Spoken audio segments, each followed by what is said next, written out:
ચલ પછી વાત કરું છું. આવી ગયા તમે?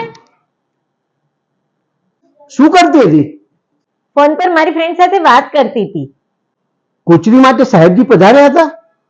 ના, કોઈ સાહેબજી નથી આવ્યા. કેમ? અરે હમણાં બિલ્ડિંગના ગેટ પાસે સાહેબજી મળ્યા. મેં એમને કહ્યું કે સાહેબજી અમારા ઘરે ગોચરી માટે પધારો. તો મને કે કયા માળે? મેં કીધું બીજા માળે.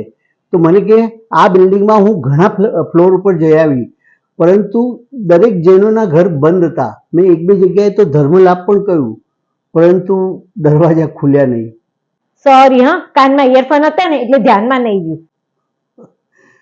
આ ચાતુર્માસમાં ગોચરીના સમયે આપણે દરવાજા બંધ કરી કાનમાં ઇયરફોન લગાવી લોકોને સાથે ફોન પર વાતો કરીએ એ કેટલું યોગ્ય છે? અને સાધુ સંતો આપણા ઘરે ગોચરી માટે પધારે અને દરવાજા બંધ જોયા પછી એ પાછા જાય, આ આપણી જૈન શાસનની શોભા છે? સોરી, આ મારી બહુ મોટી ભૂલ હતી. ખરેખર હવે આવી ભૂલ બીજી વાર નહીં થાય. ધ્યાન રાખીશ હવે પછી. અરે ધ્યાન નહીં, આપણા સૌની નૈતિક જવાબદારી બને છે કે આપણા સાધુ સંતોને યોગ્ય સમયે યોગ્ય ગોચરી ઉપલબ્ધ થાય.